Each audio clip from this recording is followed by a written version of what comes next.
How's everybody doing? Y'all doing well? All right. Thank y'all for being here. My name is Aaron Weber. I'm a stand-up comic from right here in Nashville. Hey, you might not want to claim me after this talk. We'll see.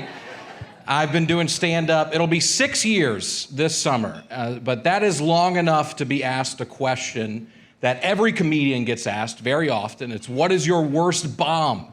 What's the worst you've ever done on stage? Do you ever just go out there and nobody laughs?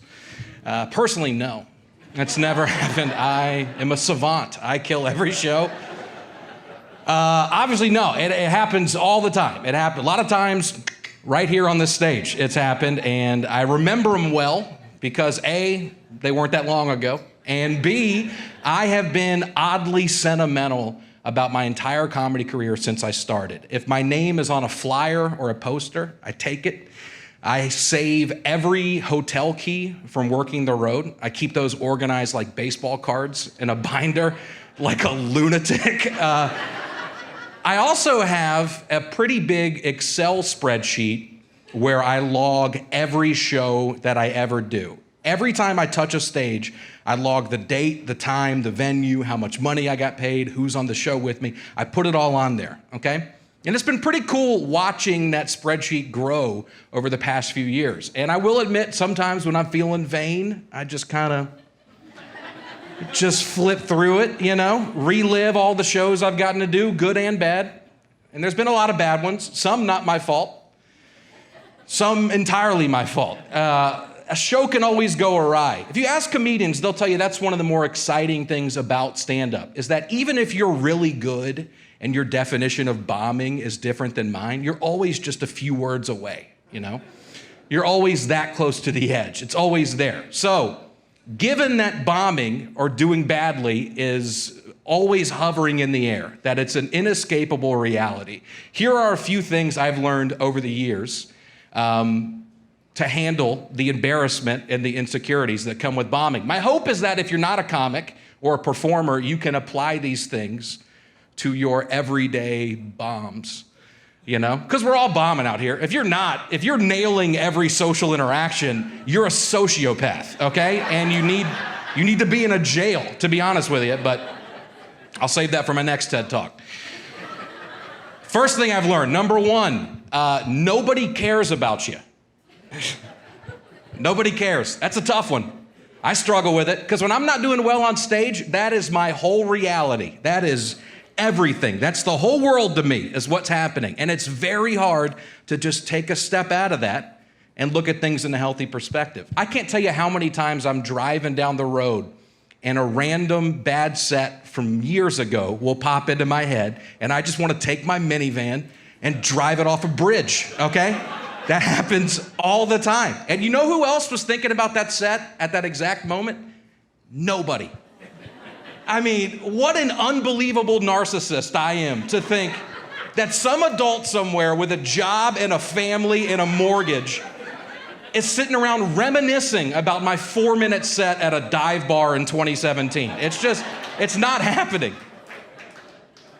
But I talk to people all the time. That's a very common thing. We all have these memories that make you cringe, that just hit you out of nowhere. Everybody has them. But you know what? I don't know anybody else's. You know, it's just a me thing. I promise you, nobody's still talking about the awkward speech you made at the Christmas party 5 years ago. If you got drunk and took your clothes off and did karaoke, that might come up every now and then. But for the most part, outside of your friends and family, nobody cares that much about you. And that's a good thing. That's the message I'm trying to get across, okay? Second thing I've learned, even if everything goes wrong, you might get a good story out of it. And sometimes it's worth it just for the story. I'm gonna tell you about my worst bomb ever, which hopefully has already happened. I could top it this weekend, I don't know. I was very early on in my career, I got to open for James Gregory. And he's, if you don't know James, he's a legendary Southern comedian. He's been doing stand-up longer than I've been alive. He's a big deal. It's a big deal for me to get this show. It's a big theater, Gallatin, Tennessee. It's more people than I've ever seen at a comedy show. The stakes were very high, okay, so I was nervous. I show up, James was very nice. He said, 2 things, okay, as my opener, 2 things. You have to do at least 15 minutes of jokes. He said, you can do 17 if you're having fun. Didn't happen. He said, but you gotta do at least 15, right? The second thing, and this was more important, I had to take the mic stand off the stage with me when I exited because James uses a headset mic, and if I didn't remove the mic stand, there'd just be a mic stand in the way, okay? Now keep in mind, this show is at 4 o'clock in the afternoon. I don't know how much y'all know about audience demographics, but not a lot of college kids in the crowd, to say the least. I bombed so bad, I guarantee you if you asked the people at that show, they didn't know I was supposed to be a comedian. I think they thought I worked at the concession stand, and they're like, this is a really long announcement. I bombed so bad, I'm drenched in sweat. Dude, I sweat when I'm doing well. Imagine how bad I sweat when I'm bombing. I did every joke I'd ever thought of in my life. And then I pull out my phone, which you're not supposed to do, and I look at it, and I had done 7 minutes. Remember, I had to do 15. I wasn't even halfway there, and the joke well is dry, okay? So I ramble for the next 8 minutes. I'm like, finally, I'm there. Thank you, good night. I bring out James Gregory. What do I forget to do? Forget to grab the mic stand. So after bombing for 15 minutes, James Gregory calls me back on stage. The encore nobody wanted on that show, least of all me, and I had to grab the mic stand and go back in the green room and then just sit there. That's the part nobody thinks about. After you bomb, then you just gotta exist for a while. So I'm just sitting back there, and my girlfriend at the time, who's now my fiance, is in the crowd. I get a text from her, one word, one text, it just says, wow. Yeah, that was the worst one. I'm sure that I've had worse shows than that. Like, I've done plenty of train wreck shows where they don't turn the TVs off or there's drunk people or people throwing up, but that was all on me. James did great. I just bombed, and that's why it's the worst for me. And I love hearing stories like that from other comics. That's the best stuff, you know? I don't want to hear about my comic friends doing well.